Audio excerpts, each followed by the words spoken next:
Welcome back to Two Marks and a Spark. Actually, three this week. We're back. We took a break last week. We took a break last week because the show went up so damn late. Long story.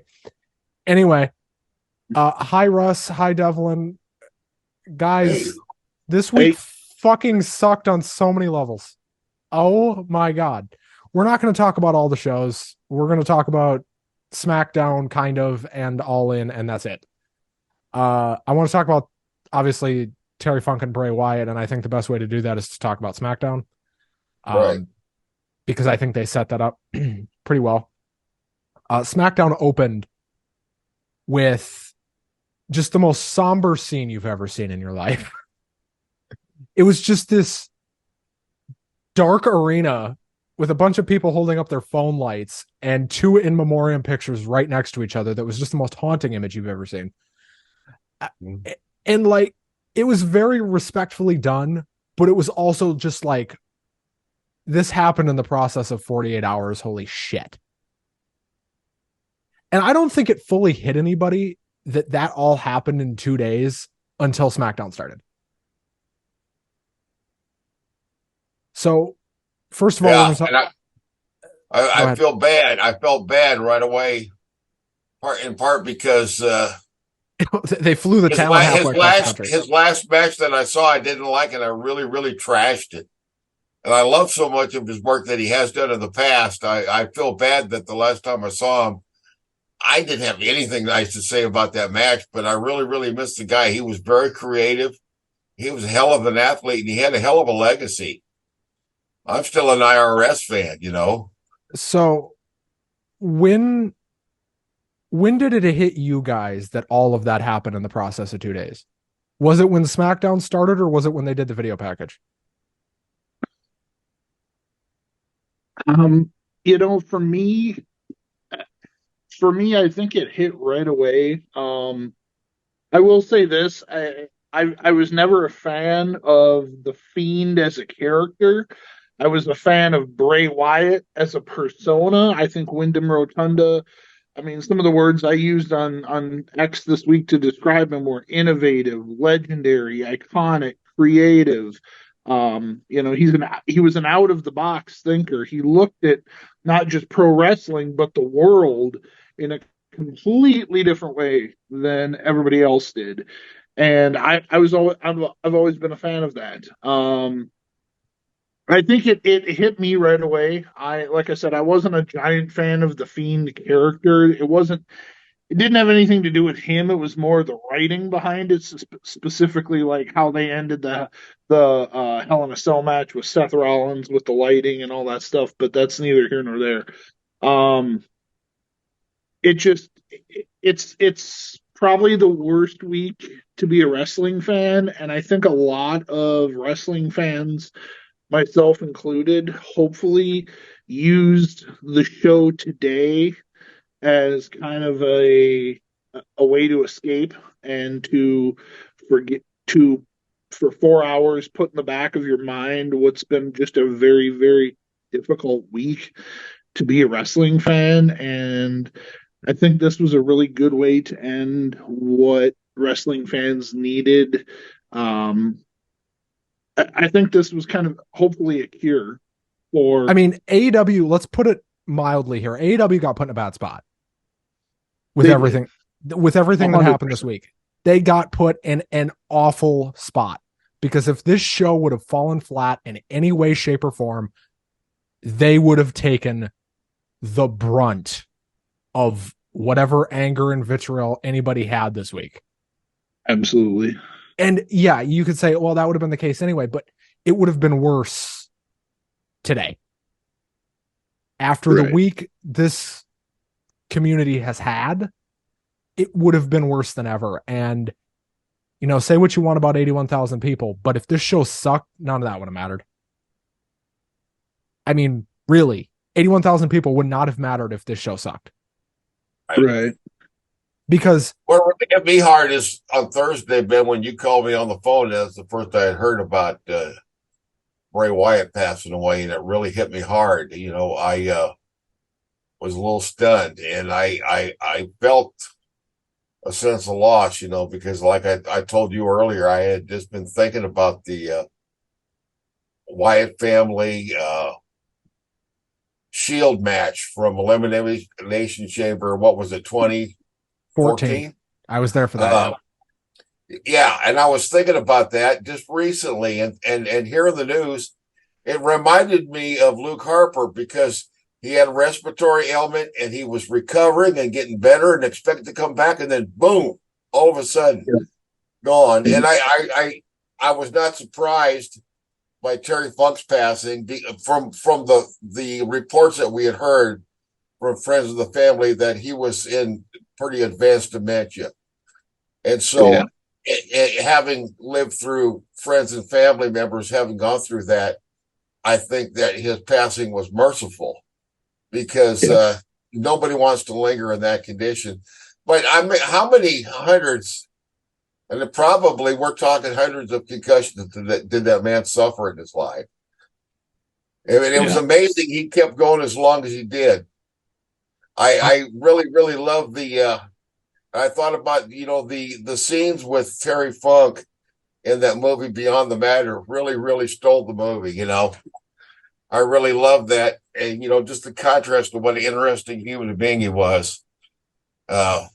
He didn't have his final match until September 2017. Guys, that wasn't that long ago. And that was against doctor's orders. Yeah. So doctors told him there's no way you could do it. He went ahead and did it anyway. So, and the crazy thing about that is he was 75 years old when he had that match. Yeah. Yeah. It's amazing, isn't it? It's insane. Yeah. But I wanted to, if I could, I was talking briefly about Bray Wyatt and like how he kind of sees wrestling differently, and I wanted to read part of his the Instagram post that's been going around because it's really poetic, but it also kind of shows you his insight into not just the world but pro wrestling. He wrote, are you talking about the one from January or whatever? Yeah. Yep. He writes, wrestling is not a love story. It's a fairy tale for masochists, a comedy for people who criticize punchlines, a fantasy most can't understand, a spectacle no one can deny. Lines are blurred, heroes are villains, budgets are cut, business is business. But it can also be a land where dead men walk, where honor makes you elite, where demons run for office, and rock bottom is a reason to rejoice. Woo!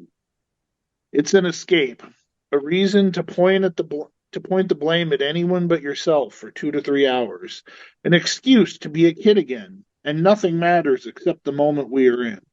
Wrestling is not a love story; it's much more. It's hope. In a world surrounded by hate, greed, violence, a world where closure may never come, we all know a place that has a hot and cold hope on tap, for better or worse.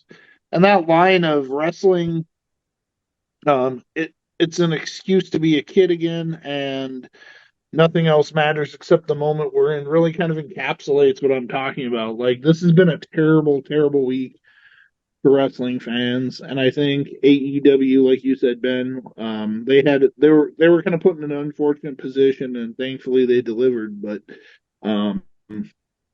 it was an unfortunate position. The thing, I first heard about Terry Funk when I was 13 in 1997, and I started watching wrestling, and he came in to the Cactus Jack New Age Outlaws feud at that time. Mick Foley was in his Cactus Jack persona, and he was feuding with the New Age Outlaws. And this is right before WrestleMania 14 and that famous the famous hardcore match with the dumpster angle. And I remember on one of the Raws leading up to that, there was a giant wooden box on the stage. And the announcers kept saying, "What's that wooden box? What's in it? Who's in it? What could it be?" And all of a sudden they do the angle where the Outlaws come down and Foley's getting beat down, and all of a sudden you hear a chainsaw. and you see a chainsaw nose going cutting out of the box, and you see a guy running down to the ring with a women's stocking on his over his face, and it was Terry Funk playing Chainsaw Charlie. So He saw Charlie. I saw it live too. It yeah, was fun. and it summed up the Attitude Era for me perfectly, but it also kind of summed up Terry Funk. Like, he was willing to do anything for Yes, he any was. promotion at any level, and he was tough as nails. And that Right, segment actually ended. I don't know if you know this, Ben, but that segment actually ended with the Outlaws throwing Cactus Jack and Chainsaw Charlie into the dumpster and then pushing the dumpster off the stage. Obviously, it was, obviously right, they weren't, yeah. But just the fact that Terry Funk came down, wearing a woman's stocking over his head and literally wielding a chainsaw was one of yeah, the best things ever. And immediately after I saw that, I looked up his matches, and my favorite Terry right. Funk feud by far is Terry Funk and Dusty Rhodes. He had a lot of good feuds. He had some Ric Flair feuds. He had some other feuds that were notable, but for me, just the brutality of that Dusty Rhodes feud Right. is what I'm going to remember. I want to I point out how sobering this week really was, because not only did the Terry Funk thing happen, I think it was either right before or right after Dynamite. And then Yeah, and then Thursday happens. I finish my stream over on Twitch, and for the last 5 minutes, my phone is just going off, and I don't know why. And yeah, because when I stream, I have my phone face down like this, so I can't see it.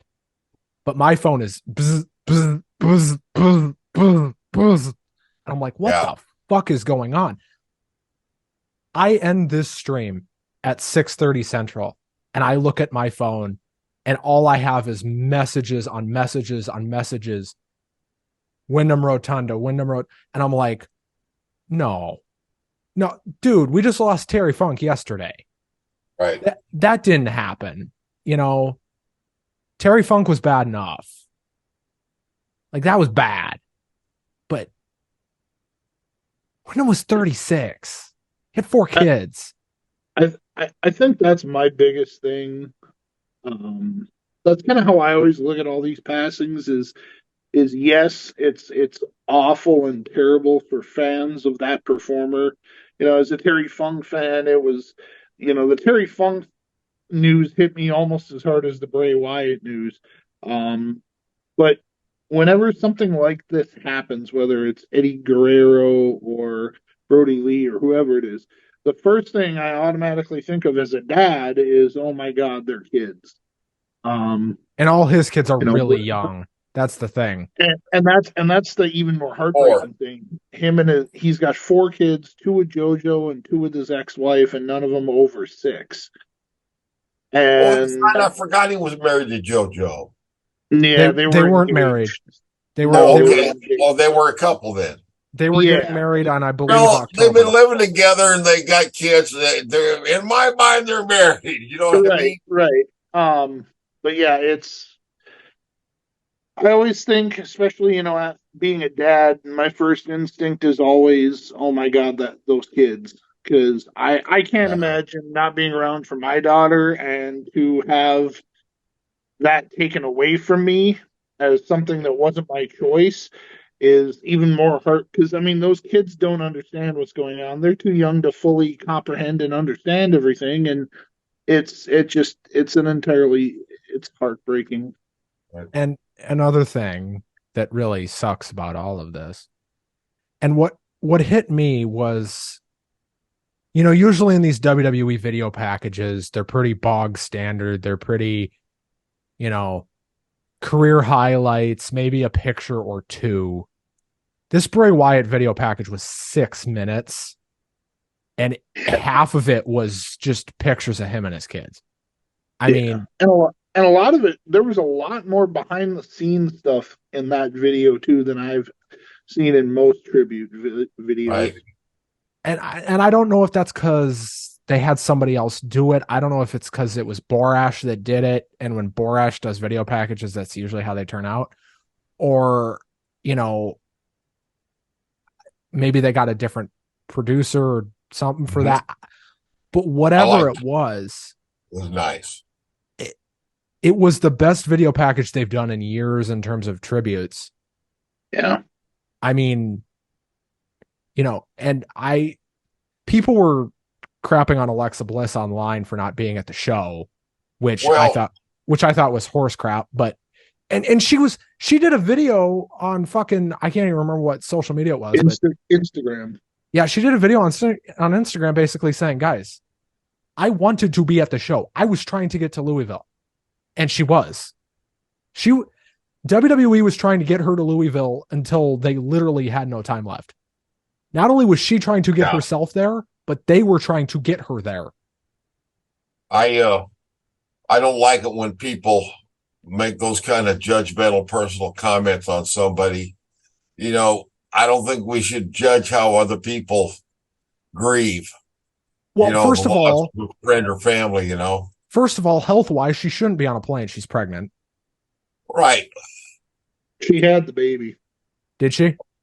I think so, yeah. Good. I don't think so, because I don't know about that, but maybe she did. I don't know. Depends on. I want to bring up something else real quick, if I could. Yeah. A very pleasant memory, and that's, how do you guys feel about Terry Funk as an actor? I know everybody knows about Roadhouse and a few of the other movies he did. I don't know if you remember a sci-fi series called Quantum Leap, in which there was an episode of that show where Sam leaped into the body of a tag team wrestler in the old territory system, and his opponent was Terry Funk. It was just, he tore up the scenery. He was brilliant at it. He was a great actor. He could make you laugh. He could make you cry. I remember one of the scenes in Beyond the Mat. You show the contrast. Here he is, beaten and bloody, bleeding all over the ring, and then they cut right to his daughter's wedding, and here he is holding hands and praying, leading a prayer in church. You know, and I thought, this guy could have played a preacher, you know, as well as a wrestler. You know, he just fascinating individual. One of my few criticisms of this All In show is they mentioned Wyndham a couple of times, but they didn't mention Terry Funk once. I don't remember hearing about that. No, they don't mention Terry Funk one time on this show. There wasn't a graphic or anything. There might have been on Collision. Well, I tell you what, if there never been a Terry Funk, we wouldn't have a John Moxley. Oh, that's damn true. Yeah. Yeah. I also felt too, like, if I have one criticism of SmackDown, and this is just nitpicking, it felt more like a Bray Wyatt tribute show than it did a Terry Funk and Bray Wyatt tribute show. Like, I understand Bray Wyatt was an active competitor. He was coming back. He's, recency bias. More people remember him. But I would argue Terry Funk was a bigger name in the wrestling business than Bray Wyatt ever was. I mean, at least that argument could be made. Yes. Right. But it just, other than kind of the opening segment and a couple of moves, you had Rey Mysterio do the leg hold, and you had Cody Rhodes come out and talk about the Funk Rhodes feud. Right. You didn't really get a whole lot of mention of Terry Funk, and I thought it was really, I'm not going to say disrespectful, but I would have liked to have seen a little bit more of a tribute to Terry Funk, because his video, a little bit of an oversight. Yeah, his I would have liked like 2.5 to 2.5 minutes, which is still good, but I mean, this guy was running wild in the Attitude Era. He made Mick Foley. He helped make Mick Foley. He's a legend in Japan. All this kind of stuff. But I understand it's ECW. He helped out ECW get off the ground in a big way. Absolutely. Another thing too was it just felt like an oversight to me. Another oversight, in my opinion, on the SmackDown tribute show thing was this was a moment for Triple H to be very present, and at least on screen, and he wasn't. I mean, Triple H probably should have started the show. Well, and I mean, I understand that to a degree because if he's very present like that, then he almost kind of draws some of the attention away and puts it on him. But people And know he's the knowing boss. That's just my thing. right, but and I agree with you, but I think that in this case, he wanted to give as much attention to Terry Funk and Bray Wyatt as he could rather than kind of make it about him. I will say that I really, really, really did think the rocking chair moment and That was the beautiful. very end of SmackDown with the lantern and kind of the image of Bray looking at his logo. I thought that was really well done, and I thought that was an outstanding way and a very kind of somber yet respectful way to go off the air. Um, Yep, I liked it. One thing I'd heard pretty reliably about 24 hours before SmackDown was that right up until about 9 or 10 o'clock Eastern, they weren't sure if there was going to be a SmackDown. Like they really were not sure. Like because Bray was close with a lot of the talent, and it's kind of that thing of okay, what do we do now? And that first few hours of initial shock, obviously, there's going to be some rash thoughts thrown around of what if there's not a SmackDown? That's what happens in these situations. When an active talent dies, that's what happens. That thought is always thrown around of Sure. we have a show tomorrow. What the fuck are we gonna do? Right. Well, I can't imagine what it would be like to deal with that, because I can't ever remember. I've never had an experience where I was working on a job and a close friend that was a coworker either died while I was working there or even worse yet, died on the job like Owen Hart did. That would that would make present challenges emotionally to going back to work. I think it And would for me anyway. Maybe I'm not a strong individual, but and I'm and just I being know for a fact that there was about a 30-minute period Thursday night where they were gonna cancel SmackDown. They really were going to cancel SmackDown, and I think they probably wanted to. And I know a lot of the talent were like, this feels a little gross. And to some level, guess what? Kind of right. I just the show must go on. exactly, and I agree with Russ. I mean, I think as much as they probably didn't want to be there, I think being there and going through that with the rest of the talent and people backstage and stuff in the long run, they're gonna be glad they did because it's gonna be a coping mechanism to be able to for them to be able to heal. I I think it mean, was a think about good thing that. in the short term, and I think long term, hopefully, it'll be able to help them heal. And because you don't want to ever say like, oh, you were the one that I was the one that did I couldn't be at a tribute show or I didn't want to, like me, I would look at it like a badge of honor. Like if they asked me to wrestle on a tribute show, I'd be like, hell yeah. I would be I, Right. honored to represent this person out on TV. I'm glad. and So, but I I know for also a fact that the Cody thing was originally planned for Monday. They were going to do that Cody promo on Monday. And I'm sure, yeah, and I'm sure they were, but you know, it, what do you do? I mean, I mean, think about it. You remember Owen Hart, Kansas City. I mean, yep, think about over the edge. Undertaker in Austin having the main event and expected to perform after that happened in the Yeah, ring. yeah. yeah, And if you see the footage, they look very mechanical, like they're just going through the motions. yeah, And you could tell if you look at the way they're wrestling that they're actually emotionally in a state of shock. Yeah. yeah, And I think that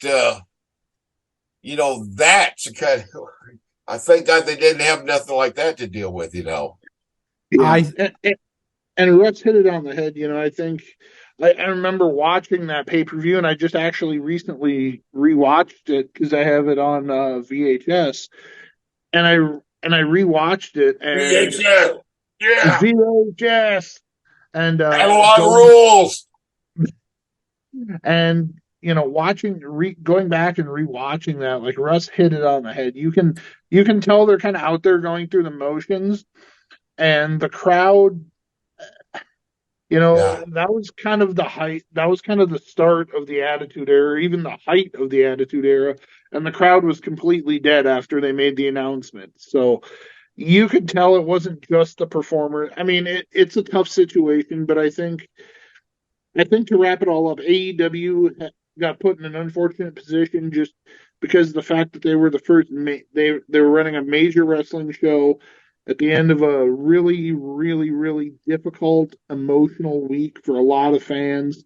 And given that, and the fact that the show wasn't great, but wasn't also terrible, I think you Right. got to say they hit it out of the park. I Yep. mean, this was not an all-time show. Let's get that. We're gonna go into all in now. This was not an all-time show. Let's do. Uh, Before by we before we go into all in, I would just like to appropriately do say one more thing. I would like to raise one up for the memory of Terry Funk and Bray Wyatt. I don't have a beer. Oh, you be a wuss then. Everybody else has a beer except for me. I feel like a pussy right now. You can we'll have a toke on your tobacco there. Hmm. Get your nicotine buzz going. Yeah, there you go.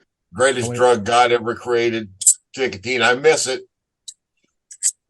Or But you I'm not could going to start, but I miss it. Or you could just be a real man, grow some hair on your chest, and drink some alcohol. Yeah, I I got do a full that bottle too. of Crown right here. You want me to crack it? No, why not? Hell yes. Hell yeah. Crown Royal? Hell yeah. I'll drink Crown with you. Dude, why you been holding out on us? You're making us look bad. You got Crown and we got beers. We just did a salute, man. You missed it. Well, anyway, this show was not a home run by any stretch. This was a solid double. This was a ground rule double of a with pay-per-view. limited expectations, because it's AEW. So I figure it's going to be like the regular AEW shows. I'm going to love half of it and despise half of it, more or less. And this was, for all intents and purposes, an AEW show with a really big crowd. It was one of the biggest crowds ever in wrestling history, from what they're claiming. No, it was officially 81,000 paid. Go ahead. And this show starts with the pre-show, and we don't normally talk about the pre-show here, but this pre-show actually kind of mattered for about half an hour. Yeah. They open this show, and we get some talking with Renee and Kip Sabian, who's been relegated to pre-show commentary. That poor bastard. Anyway. Yeah. And he's not that bad a worker, He's gotten better, which kind of sucks for him. Anyway. He's got a unique look. I'll give him that.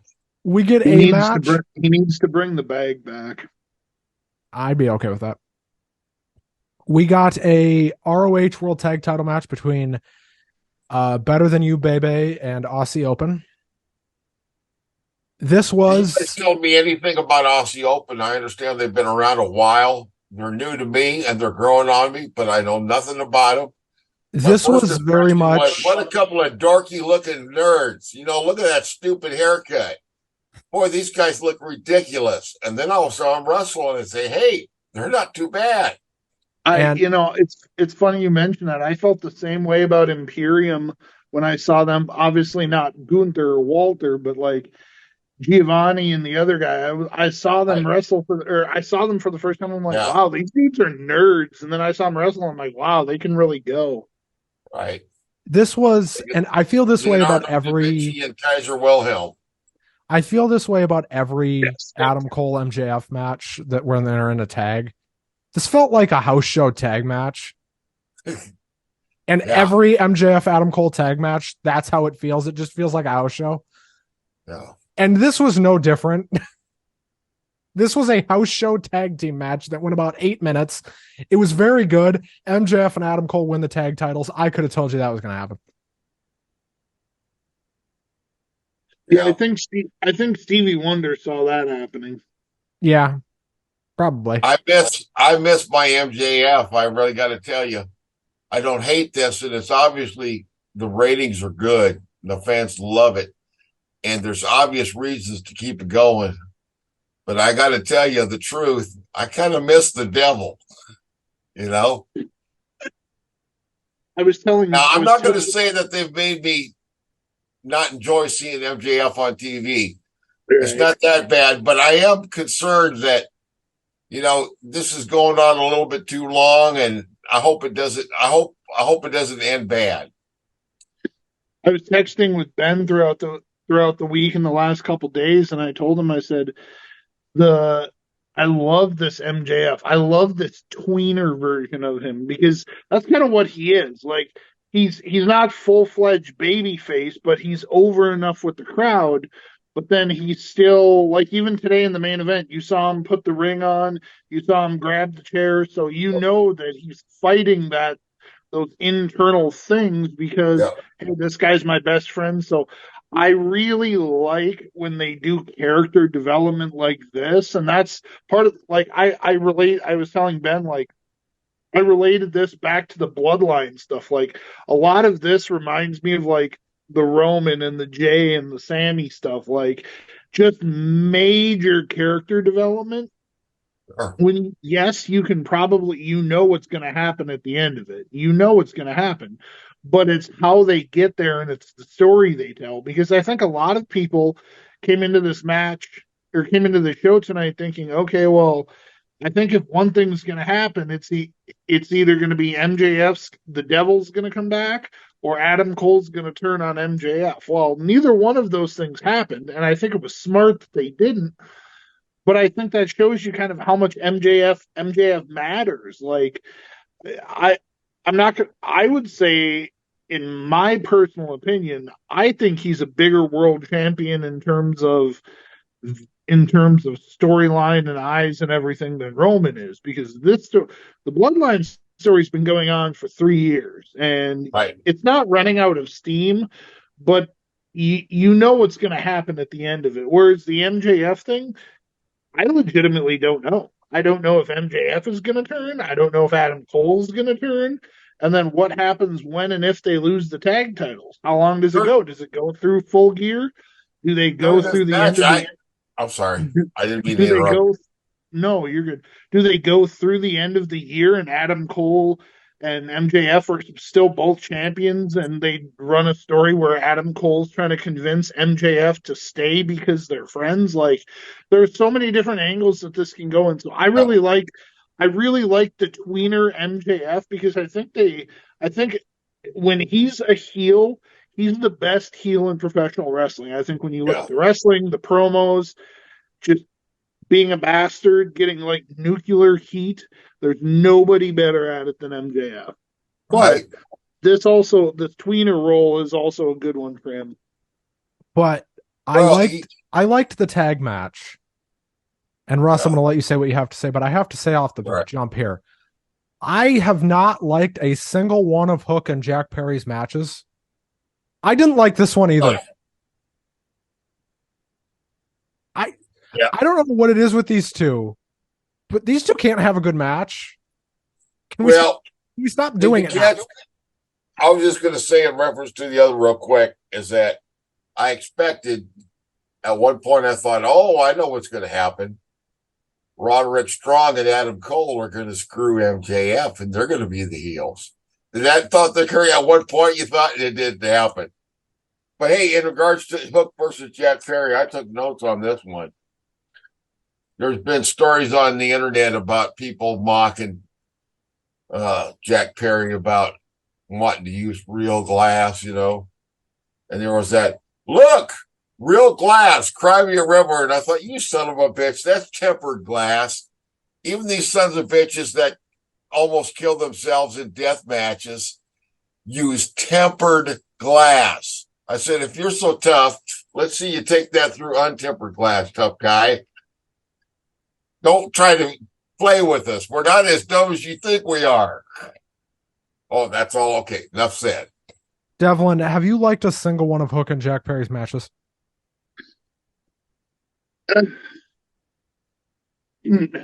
It hasn't been my favorite thing on the card, but it also hasn't been the worst thing on the card. Like It I was definitely tonight. I definitely look at them and Oh I no, go, it okay, wasn't. it wasn't the worst thing on the card. Not I even look at close. the I look at those two guys and I go, okay, here's two guys who obviously have immense talent. They're both amazing in-ring workers. But you can tell they still Hook especially still needs some more matches under his belt. Like you can tell he's kind of got the Goldberg thing where he's got a very limited move set and a very Yeah, limited skill set. And they basically are like, okay, go out and do the same five moves, and then you'll and put him in a sleeper, and you'll win your match with a submission or whatever, which is fine. But that also limits what stories you can tell with the character. To answer your question of have I liked any of those matches, I haven't disliked them, but I'm not also going to give them an A. I don't have a problem with it.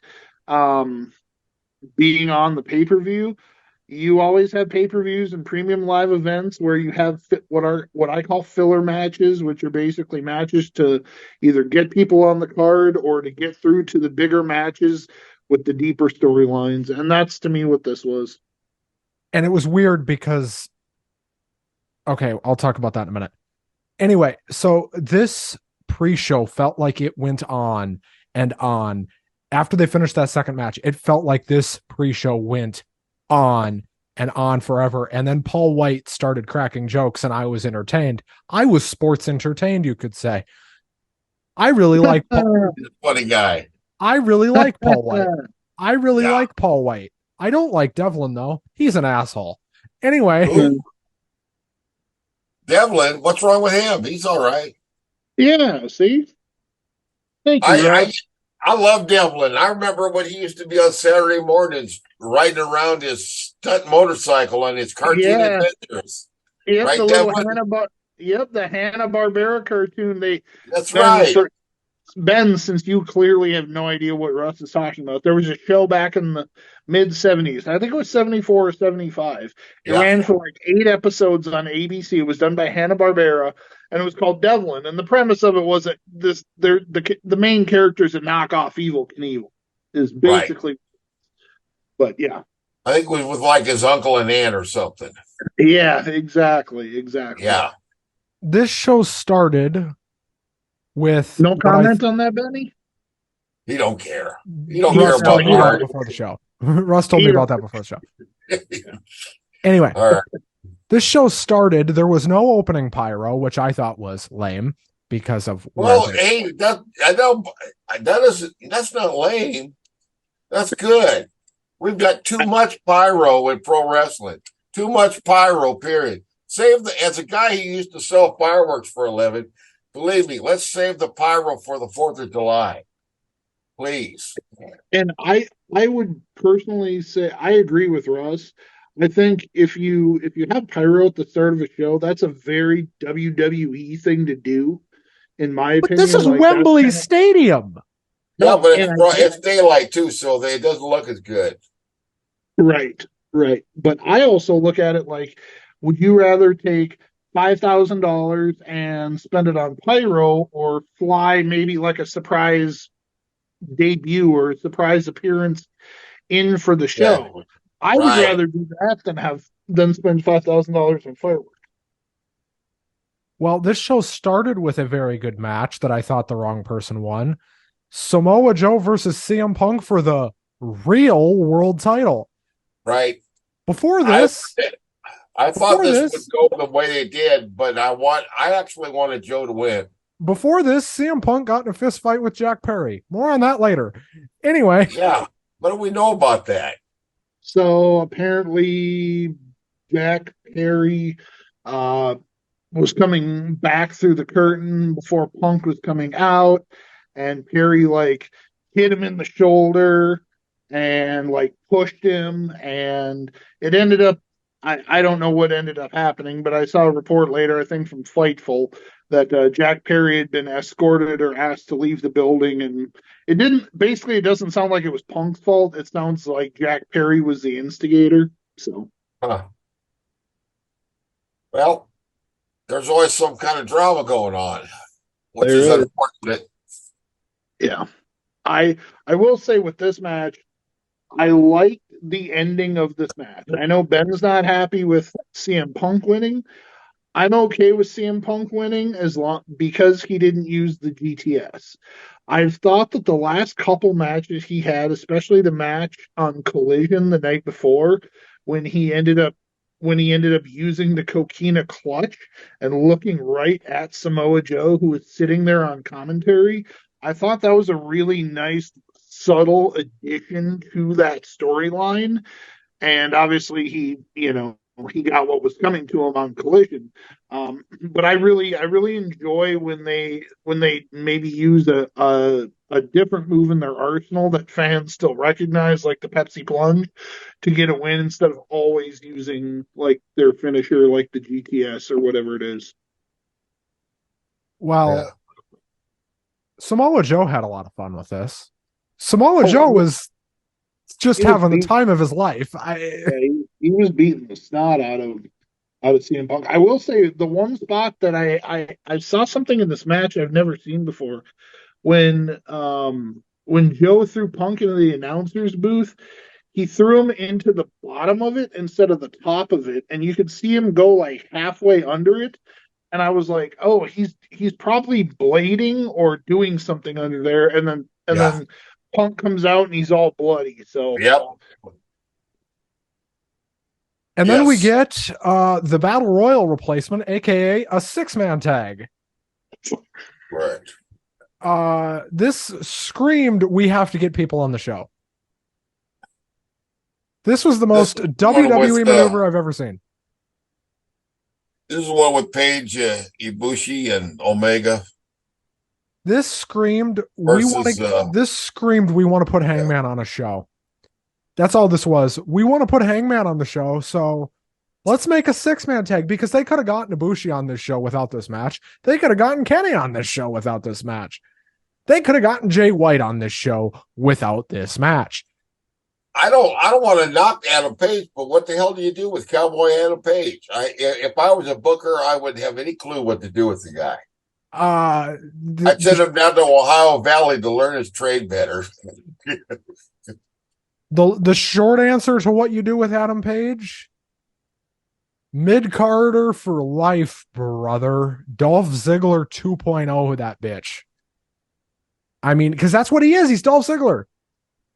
Ben and I were talking about this week too. We both kind of agreed that like he just the full year 2021 was a great moment. That was a cool storyline and a great kind of ending to the Omega run. But that was also we both kind of agreed that was like the last time that Hangman really felt like a big star. Like I don't feel like he's a main event level guy right now. Like he's not like a Kevin Owens or a Jey Uso or he's not these main event level guys. He feels like a step below that. He's not even Drew And McIntyre, dude. yeah, he's not. And I think he's more of a mid card guy, and I think that he could have some incredible matches with you know, guys in the mid card. Have him go after the Orange Cassidy title that Orange Cassidy's got. That would be a fun feud to see. I don't know what you do with him. He's kind of fucked. Ibushi was cool. But This I match do was agree fine. I'd try to redefine him. I'd say I know you live out on a ranch, but drop the cowboy thing. It's too dated. It ain't working.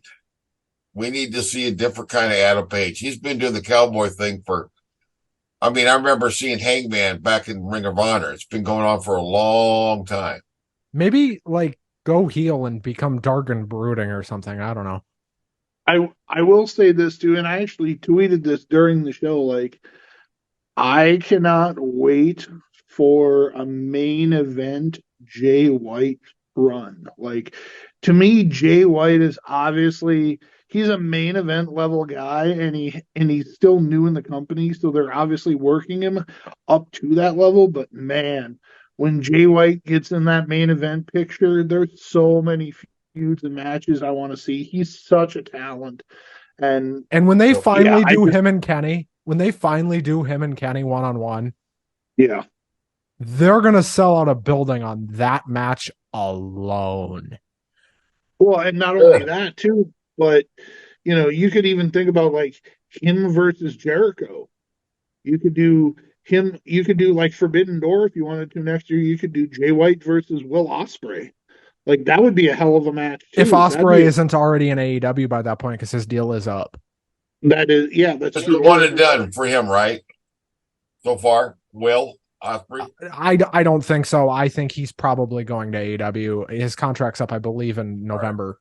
Right. So he'll be back sooner rather than later. I mean, they brought Jay White in, and he's one of those NJPW guys who is giant over there, leader of the Bullet Club and all this kind of stuff. And I think, and AEW obviously likes to capitalize on that.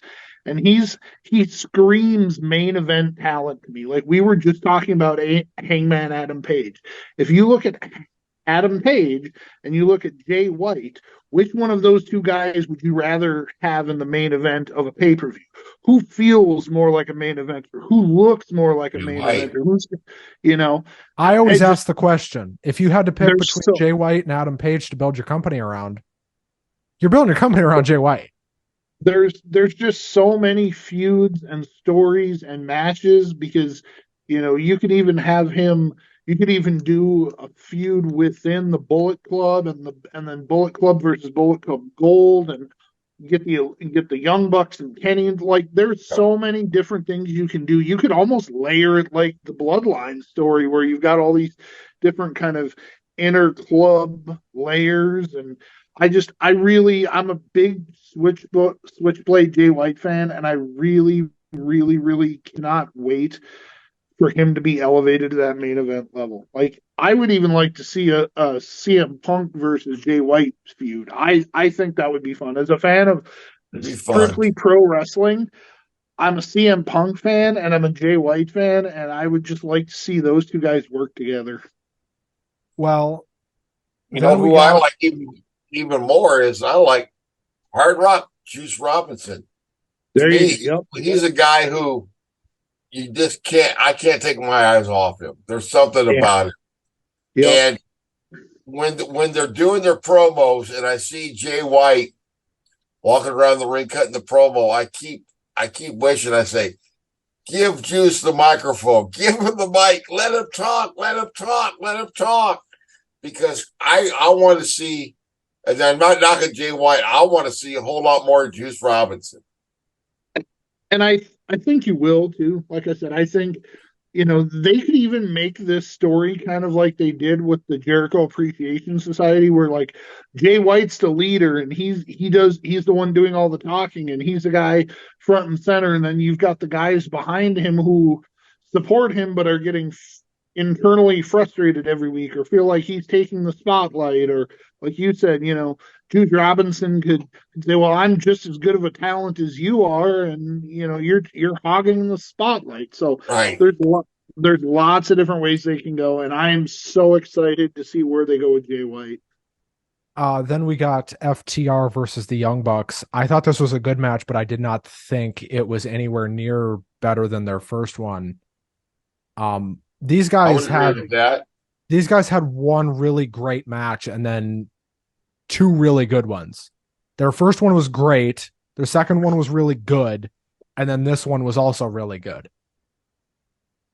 I will say it, and I don't want to be, known as that person who like shits on WWE because, this isn't the week to do that. This is a week to kind of celebrate professional wrestling just as a sport. But, I will say, in my opinion, that tag match we saw today between these two teams is the best tag team match that I've seen in AEW or WWE. Well, this match was better than any tag match I've seen in WWE since at least the main event of night one at WrestleMania, if not farther. Like WWE just struggles with tag team matches. Everybody knows that. And other than the main event of night one of Mania, I think this tag match, for being good, which I agree with you, it was good, not great, it's still better than anything WWE's done recently. I think FTR has had better matches in the last month than they did here. I would agree with that. Yeah. I think their stuff with Bullet Club Gold was better. having said that, I'm glad they won. Yeah. I expected the Young Bucks to win, and that's because I'm biased. I always expect the worst kind of behavior out of the Young Bucks. Me too. You know, A match. I could be wrong, but I always expect them to be unprofessional and irritating. And I don't hate the guys personally. I just don't like their wrestling. A match. I'm not a hater. I'm a not liker. A match that I felt like was kind of surprisingly the worst match on the show. What's that? Stadium Stampede? I thought this was the worst match on the show. I thought it was no question about it. It was a total waste of time. This felt like to me. Now, could they have done Stadium Stampede and made it feel like a big deal and done it better than this? Absolutely. Part of it was some of the guys they had in there just shouldn't have been in there. Chuck and Trent, get out of here, dude. Like, love you guys, but you're in too big of a spot. You're in too big of shoes for where you're for your feet. And Santana and Ortiz are great, but those two don't get along anymore. So why are they putting them back together? Yeah. Ray Phoenix gets pulled out of this for no reason. Yeah. Well, it wasn't for no reason. Was he hurt? No, he's actually, it's a visa issue. He's trying to become an American citizen, and he's not allowed. He doesn't want to leave the country while that process is going on to try and get his visa. That's why he didn't show up. Oh, that makes more sense. But this felt again like a we have to get these people on the show thing. And yeah, I mean, it didn't. It felt like John Moxley and Eddie Kingston versus four partners. It's been done before and it's been done better. Yeah. This would have been better if it was Mox versus Kingston. Yeah, I agree. Yeah. And yeah, everybody's going to say, oh, but you couldn't have gotten Claudio on the show. Yes, you could. He could run interference. Right. And actually, Claudio makes the most sense to run interference, given how much Eddie Kingston hates him. You couldn't have gotten Wheeler Yuta on the show. Dude, they talked for 45 minutes on the pre-show. You could have done another pre-show match. Oh, and not only that, too, the BCCs are heels. So being the heel faction, it's incredibly easy to get those guys to do run-ins. Like, fans expect that. And you could still have put Santana and Ortiz in there. You could have.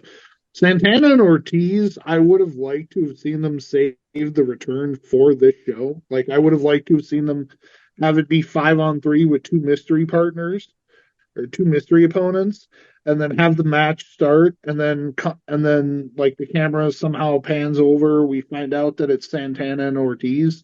Like, I think that would have been a better reveal than just going straight into the match. But like you guys said, I didn't have a problem with the match. It wasn't my favorite. There were some spots I liked. I liked when Eddie Kingston and Moxley went through the table and they were bleeding, and Kingston gave him the finger. But like you said, Anarchy in the Arena, Stadium Stampede, you got to have the right people in there, and it's got to be done correctly. And this was the worst version that they've done of this match. Don't care about skewers. Yep. I don't care about duct tape and shattered glass. I don't care about any of that shit. Save it for the death metal freaks. Save that stuff. I don't want to see that stuff in a major promotion. That's just my personal taste. I just think that this match didn't belong on this show. Well, here's my notes. I said, as usual, this is pointless, stupid, idiotic, meaningless waste of talented wrestlers. A ridiculous, fucked up mess from start to finish. That's what I really thought of it. I mean, because all these guys in this match are really good. It's not the wrestler's fault this match sucked. It's the fact that Tony told them to go out there and kill themselves.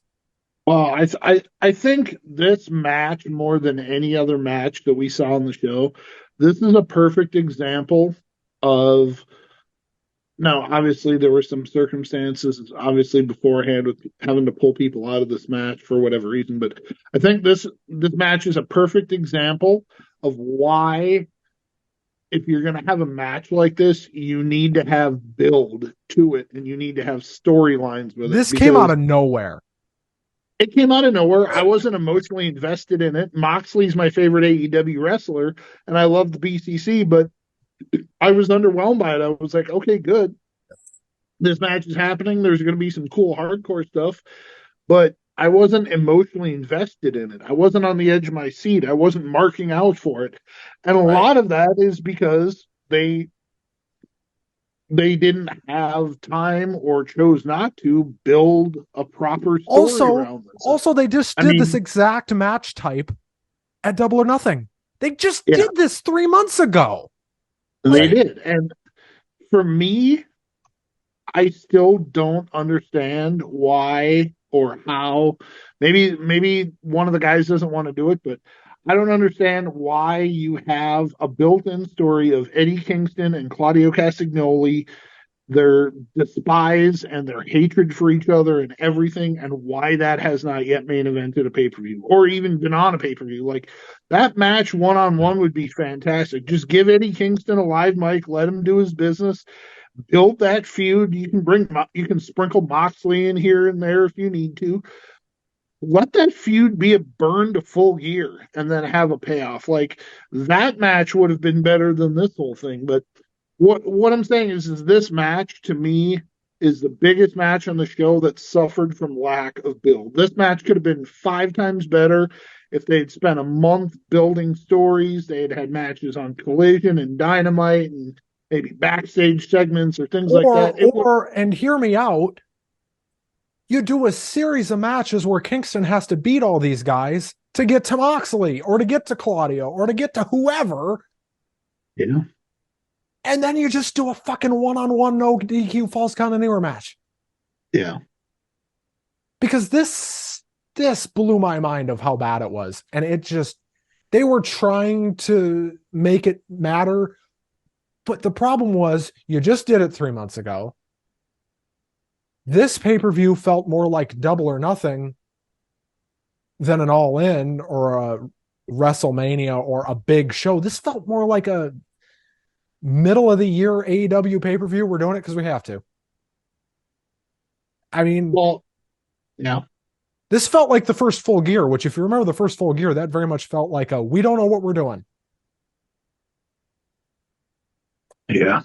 But remember, the first Full Gear, they had an excuse to not know what they were doing because that was just their third pay-per-view as a company. This was 80,000 fucking people you just made a fool of yourselves in front of. Good job. Then we get, in my opinion, probably the second best match on the show, the 4-way for the women's title. This was fucking fantastic. Yeah. This was good. And Saraya, for anybody that thought she couldn't work anymore, that girl worked her ass off tonight. Yeah. I enjoyed this match. I wanted Tony Storm to win. But can I tell you it's got nothing to do with the match much at all, but can I tell you my favorite part? Yes. Is seeing sweet Saraya, the mother. She still looks like a gal that would be a hell of a lot of fun to party with. Yeah. I mean, if I could party with her and have Tony Storm's rear end, I'd be in seventh heaven like an old horn dog. Wouldn't be a 2 marks and a spark without Russ making some off-color comment. Anyway. Yeah. Send all your commentaries to Ben Shrewsbury. Oh, please don't. Anyway, I think this was the second best match on the show, guys. I think these girls delivered and then some, and they probably should have had more time. I didn't expect Saraya to look as good as she did. Very impressed. I thought she was past it and cooked and over the hill and whatever else you want to say. Dude, she did all the work in this match. Britt Baker didn't do anything. Hikaru Shida did nothing. It was her and Tony Storm the whole time. Since her return, I don't think that we've seen Britt Baker at her best. since her last I don't return. think she's healthy. I think that's what's up. I think she's back, but she's less than 100%. She could be hurt, you know. Dev, do you think this was Soraya's best match since she came in? Oh, 100%. I think this one. I would even dare say this might be the best match of her career, that in WWE included. Like, this match was fantastic. I don't know, that one pay-per-view match. I can't remember what pay-per-view it was, but she had a pay-per-view match with AJ that. Yeah, the one where she won the title. No, the one where because remember, she came out that night after WrestleMania, beat AJ in like a minute, and Right. then they did a pay-per-view. Then AJ took time off or whatever. Then they did the pay-per-view like 3 months later, and they had this blow-away match for 12 minutes. Yeah. I mean that, but it just. I think this really kind of. I'm happy. Like, I watched this match, and it just, like, given everything that pro wrestling had been through this week, for somebody from the UK to get that kind of reception with her family in there to win the title. I thought that in a week that's been really, really, really hard for a lot of wrestling fans, I think giving them feel good moments is what they needed. And kudos to Tony Khan and AEW for doing that, because it was not only did she deserve it, but it was just a feel good moment that I think the wrestling community and they needed to pull the trigger on Saraya eventually. They did. We knew we knew that Saraya had to win the title, because if she's not going to win the title, what's the point of her being there? They had to pull the question mark has been removed. They had to pull the trigger somewhere. And I texted Devlin when Saraya was coming to the ring. I said, Saraya's winning this fucking match. And I expected Tony Storm to win, but when I saw the crowd's reaction, I immediately shifted my focus, and I thought, and I really liked the way that it went, you know. And I thought what they were going to do is they were going to have Saraya win. They were going to do that big moment, and then I thought they were going to have Mercedes come down and just absolutely wreck her shit. I'm glad they didn't do that. Right. Well, we can do that next Wednesday. And in retrospect, sending Mercedes is probably my favorite female wrestler in the company right now. She's got a hell of a mean streak, and she is tough. And in retrospect, I'm talking about Mercedes Moné. Sasha. I'm sorry. I was thinking Mercedes Martinez. I was saying send Mercedes Moné down there, because Mercedes Moné got shown multiple times on camera. What they could have done, and I understand why they didn't do this, because Saraya's family was in there, and that's a liability and a half if somebody was to accidentally get their foot stepped on or whatever and twist their ankle. But like, and you probably couldn't have done it because it would have ruined the moment, but send Mercedes Moné down there and just have her absolutely put Saraya on the ground. But if you do that, granted, they probably couldn't have done that on this show because they were in London. You know what I mean? If you have Mercedes Moné go down there and, you know, hit the bank statement on Saraya or whatever, that crowd's going to turn on her right away. And you don't want to do that. Even if she's coming in a heel, you don't want to do that, because that's going to be go away heat immediately for her. And it's going to just be another one of the, oh, look, Tony's pushing a former WWE guy or girl or whatever.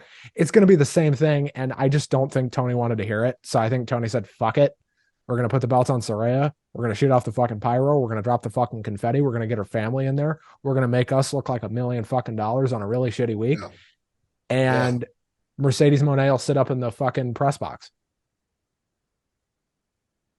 And she got a Mike Tyson-esque debut here, because they sat her up in a really nice suite, and you can tell she knew she was on camera, and she knew she was going to be on camera.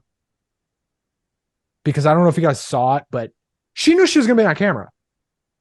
They comped her ticket. I guarantee it. I don't know this. I have heard a lot on this Mercedes Moné thing. I've heard everything from she signed to this was just her being there for Saraya because those two are friends, to she was there for Tony Storm because those two are friends. I've heard everything. She was there as Tony Khan's guest. I've heard it all. I don't think she's signed. I think she's coming in, potentially short term, potentially long term, because Kota Ibushi started as short term. Now I guess he's signed for the next year. So, part-time for the next year, I guess, is going to be Kota's deal. I guess he's going to be a part-time guy. They're going to bring him in for big events. He's 42, banged up. I get why you're not bringing him in to do, 52 shows a year or whatever. But the problem I have is you showed Mercedes Moné. Did anybody count how many times they showed Mercedes Moné tonight? Mm-hmm. And it was clear she knew she was going to be on camera because she had the fucking Wyndham armband on. Right. You think she's just going to wear that and not know she's going to be on camera? That's a wrestler thing. Hey, that's a fan thing.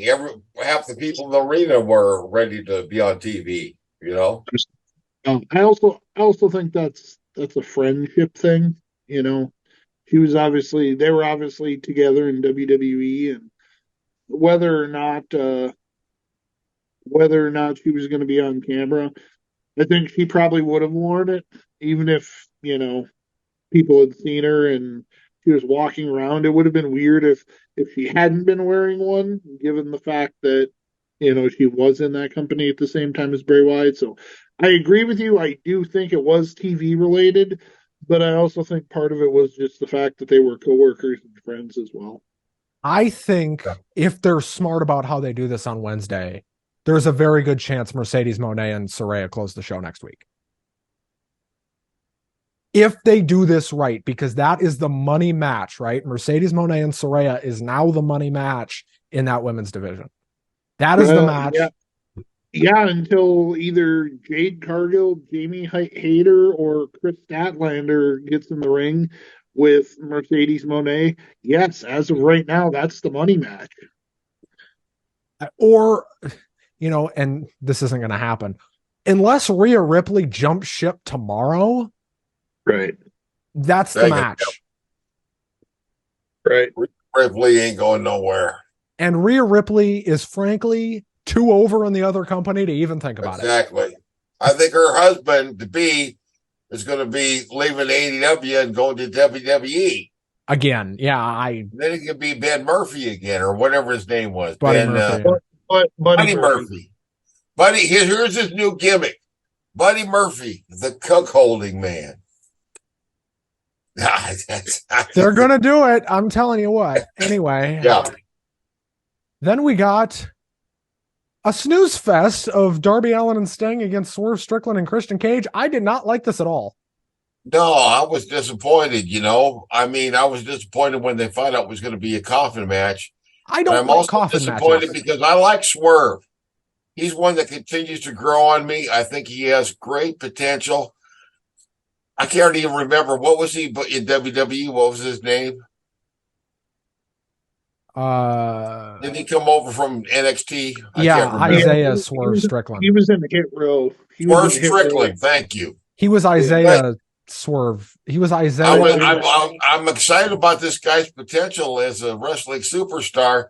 I am not excited about who he's hanging out with on the card and how they got him booked. I'm fine with him being with Christian. I'm fine with him hanging out with Christian. Yeah, but the rest of this mess is, and I don't dislike Prince Nana, but it just all feels very low rent for where he should be on the card, in my opinion. That's just my opinion, Of course, maybe if they'd let Prince Nana talk once in a while, it would change my mind, because the guy could talk your ass off, but they're not going to let him, obviously. This entire show to me was just a giant way of getting people on the show. I actually looked at the card before the show started and I counted. There were 41 different people that they had to fit on the show. There were 41 people, and when you combine all the matches and everything, there were 41 individuals that appeared on TV tonight. So a lot of these were just the wrestlers, right? Or are you talking about everybody? Nope, just the wrestlers. Okay. Just the wrestlers.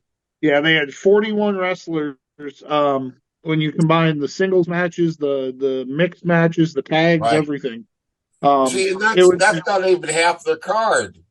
right. Tony Khan, he's got way too many people on the You got payroll. 200 people under contract. Well, I think, the businessman part of me says that makes zero sense. Oh, it does. Anyway, Darby and Sting won. If this would have been a regular tag match, it probably would have been a lot better. Anyway, Will Ospreay and Chris Jericho. I'm assuming a casket match is a copyrighted term for the WWE, so they call it a coffin match. I would I'm assume sorry. so. Anyway, Yeah. we got Will Ospreay and Chris Jericho. Yeah. This did not deliver. And we got to hear. Don't forget, we got to hear Judas again. This was just not good. Yeah. I'm sorry, man. Jericho is washed, and this kind of pointed that out. It's sad because I'm a longtime Jericho fan. Ospreay, credit to Will Ospreay though. Since he's come to AEW, for the most part, I have not been a fan of his work. Credit to Will Ospreay. Will Ospreay knew this match was the shits, and he was trying to save it for all he could. Will Ospreay was like, "Man, this match sucks. I need to fix this." And I think what happened, I don't know if you guys saw this, but very early on, it kind of looked like there was some sort of miscommunication, and it fucked up everything. I don't know what happened here. This was a little different. What do you think? I had told Ben going into I had texted Ben the night before on last night, and he asked me, he's like, "What match do you think is going to steal the show?" And this is the match that I picked. And I told him, I said, I think it's because Jericho's ego is big enough where he's not going to let himself not perform to the highest possible level. He's got 80,000 people. He understands it's the biggest event in pro wrestling history. That being said, the match was underwhelming. I didn't think it was the worst match on the card. I didn't think it was the best match on the card. I think it was good for what it was, but I think they probably just burned a Will Ospreay appearance. I don't know if they're paying him by appearance, but if they are, I think they probably burned one. I think they learned their lesson that Jericho probably is much better in tag matches or multi-man matches or short matches at the beginning of the show where he's not singing right before he goes out there. Jericho's blown up on the ramp. Well, and not only that, but I think if he's got to have a certain wrestler, he's got to have a certain opponent with a certain style, and you could see that Will Ospreay was just miles ahead of Jericho in everything, and I think that's more of a booking decision to have this match booked the way it was. I think Jericho could have had a better match against somebody else, but I think Will Ospreay, like you said, Benny, I think Will Ospreay did everything he could to save it. It was just underwhelming. It wasn't terrible. It wasn't my least favorite match on the show in any and way. And Ospreay was clearly trying to have an all-timer. Ospreay was so vividly trying to just have the greatest match you've ever seen. And he was. But for Jericho, you can't put him in the ring with guys that are 30 years old and can run circles around him, because no matter how good he is, he's just not, eventually it's just not going to work. He's not going to be able to keep up with them. Him and Danielson earlier this year, I thought was a very good match. Him and Danielson was really good, but that was also a ground style match. He didn't have to run around and flip and do all this stuff and try to, like Will Ospreay's, you could tell the energy was totally different. But it depends on the opponent and the style to get a good match out of Jericho. You've got to be really picky. Oh, I know. Yeah. Who Jericho wrestles. But if you pick that right opponent, there's nobody in professional wrestling that delivers like Chris Jericho does. Nobody. It's just. I agree, but I still think maybe it's just I mean, I hate to say it, but I feel like maybe it's just time for him to move on. I No, just I agree. I personally would love to see him be a full-time commentator. He is sure, or a trainer fantastic. or a road agent. He'd be good at all those things. He knows a lot about the business, I and it's Yeah, interesting, that one guy, the same guy, has had some of the best and some of the worst matches in recent years. You know, yeah. I mean, Jericho, you hear him talk, especially on commentary, and he's funny and he's throwing jokes in there and he's making pop culture references and music references and oh, I talking know about all these moves that he used to do in old he's been matches. doing a Like lot of things. he's somebody that can relate to all the different fan ages that Sure, all the different exactly. fans that AEW has from 18 to 34 to 50 and over. Like Jericho can relate to all of them. I think he would be an Yes, he outstanding can. commentator. And he brings people into the wrestling business too because of his other interests. Absolutely. I'm a big fan of low budget horror, being a Troma fan, and if you get the collector's edition of Blood Sucking Freaks, Chris Jericho has a commentary track on there that is absolutely hilarious. That's just my opinion. So Of course, you have to be well to stand bloody, gory, misogynist horror film, you know. some semi-breaking news here out of the Yes, presser. During Soraya and Tony Khan's bit, where Soraya was there, one, she's writing a book, good. um, which I think is overdue. And two, it sounds like Zach Knight, her brother, might be coming in short Oh, term. good. He looked really good tonight. I don't know if you guys saw him, but Zach looked Yes, really good. yes. He's Um, getting weight. He's buffed up. he Looks like looked he's been lifting weights and working out. he looked really good. So it sounds like the Knight family angle might not be done yet. And man, Good. the stuff they could do with those people, holy Oh, that means we get to see the shit. milk, the milk, the milk. Russ, I'm gonna slap you I'm through the sorry. screen. I'm sorry. I'm sorry. Anyway, so Be a Gim Hill for all I know. some more stuff. It sounds like All In and All Out are going to be back-to-back weekends again next year, which sucks. I hate that. They don't have no respect for the budget of the average wrestling fan. Dude, don't get me started because I'll go on a fucking rant and Devlin Hey, knows it. hey, I'm a wrestling fan and a comic book collector, so don't cry to me. I'm always fucking broke.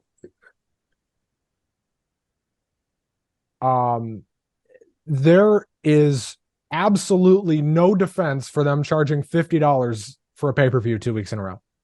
There is no defending that. We're charging $50 for a pay-per-view, period. Well, Of course, what room do I have to talk? Back in the day, I paid $30 for fucking Heroes of Wrestling, the worst pay-per-view that's ever been. Do either of you guys see that? Oh yes. The worst pay-per-view ever. Anyway, It's that's so cool. Benny, it's so bad it's not even on the WWE network. That's how bad it is. what, Heroes of Wrestling? Yeah. Yeah, it's terrible. They don't own it either. No. Well, yeah, that too. By the way, anybody wants to see it, you can see it free on YouTube.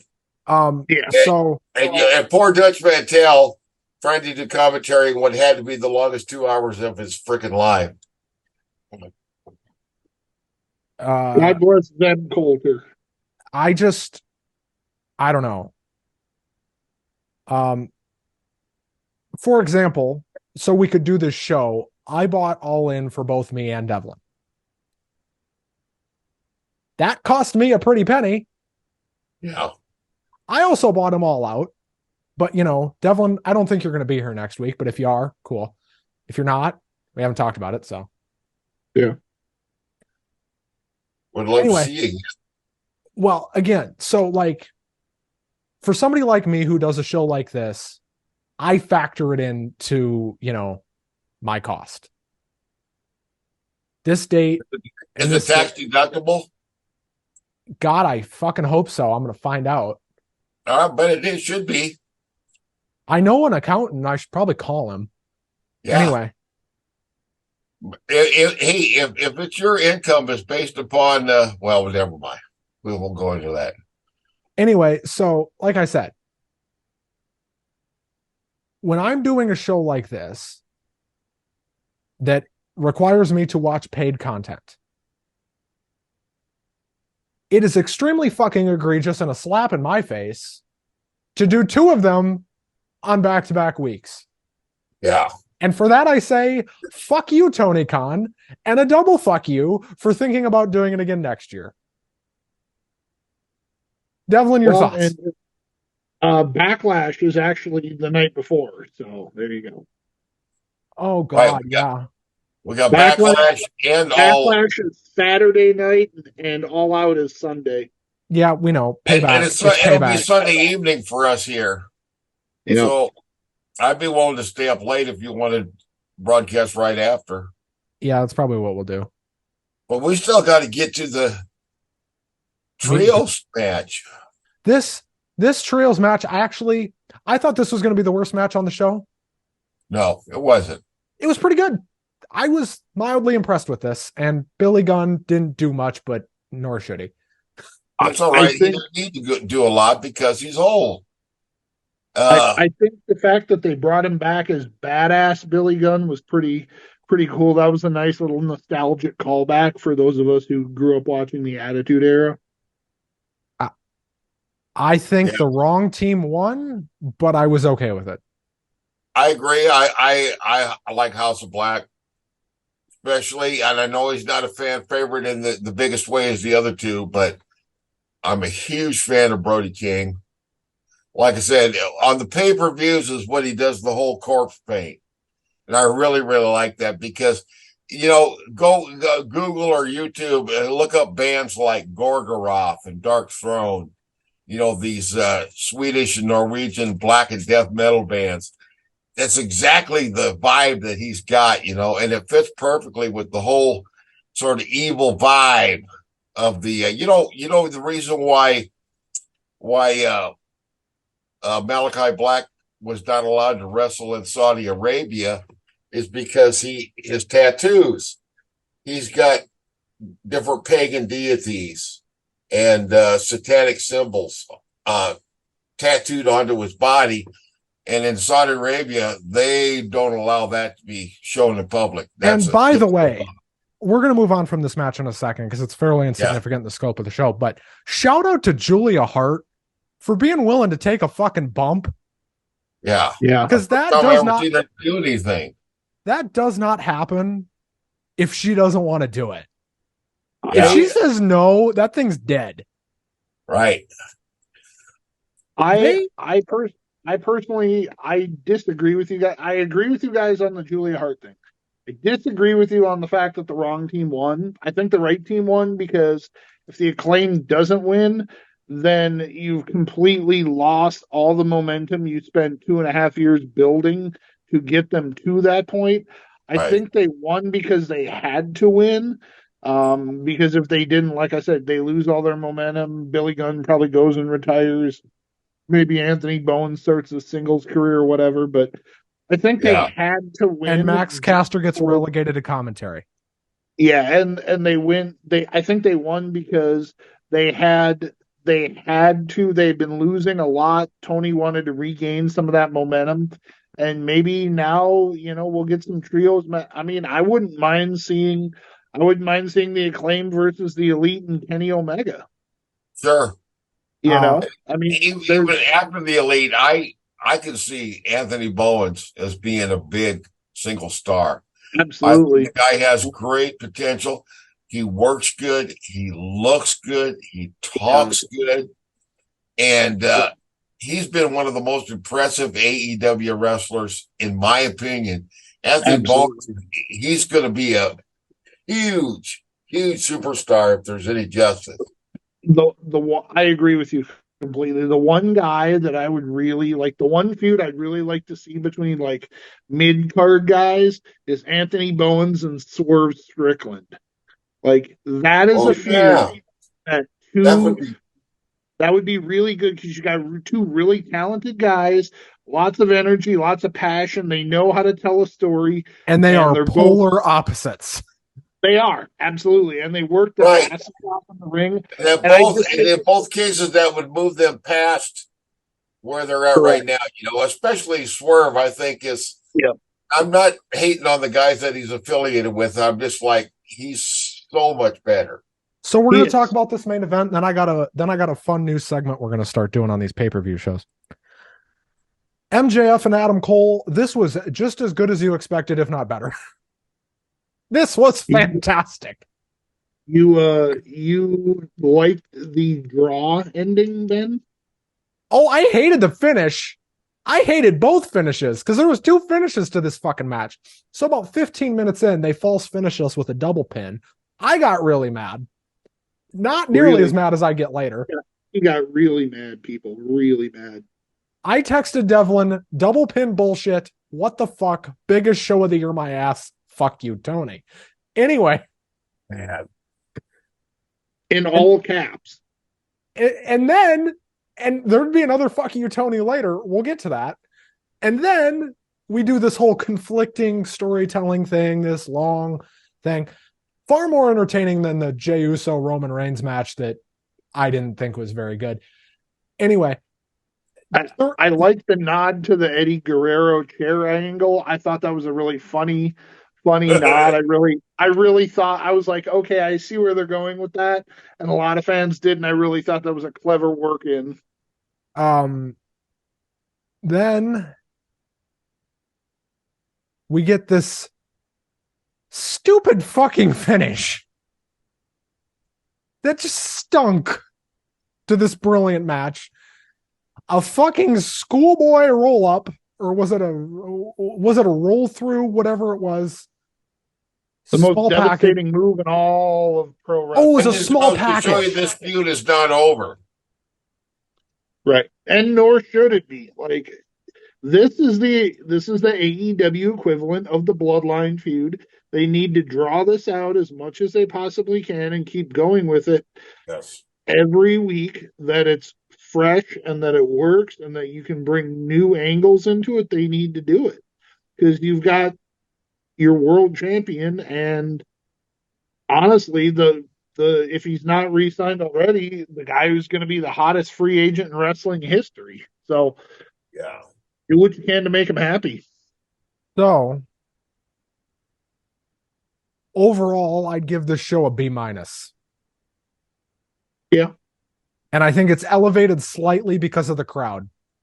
And guess what? If this show was not at Wembley and they didn't have that crowd, it would be a C minus show at best.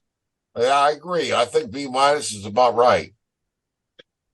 One thing I will say is I thought in this pay-per-view specifically, and maybe this is just me and I just haven't paid attention previously, but I thought the lighting and the camera work especially were a lot better on this show. Like I thought the close-up camera shots and where they'd set up the hard cam and stuff. I have an explanation for that. I have an explanation for that. And the lighting was a lot better on this show.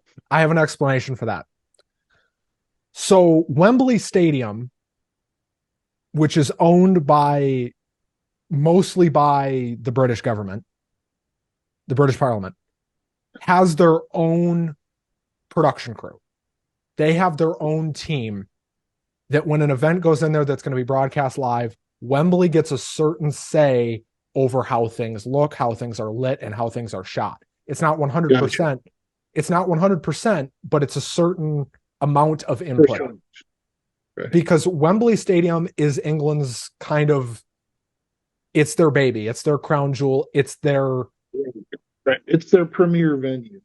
It is their SoFi Stadium. I mean, yeah, really it is. Well, they got the friggin' Olympics there, They really protect Wembley and they make it look as good as possible on TV. And I don't know how involved Wembley was in this show, but if you watch it and you watch it next to like some FA Cup footage from this year, you'll see there's a lot of similar shots with the drone in the sky looking at the roof. That's a very similar shot to the FA Cup. That intro shot that they did over the roof there, right at the beginning of the show, almost shot for shot remake of what they did for the FA Cup. And I don't know about that because I don't watch soccer because I'm an American, but okay. I'm just telling you, like, Well, lots context. of Americans watch soccer, though. More and more all the time. I don't. I'm with you. I don't, but it is growing in popularity. Most definitely. Anyway, now,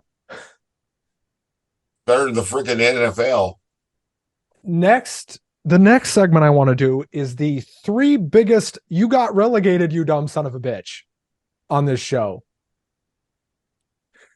So, Devlin, who are your 3 biggest, haha, you got relegated, you suck?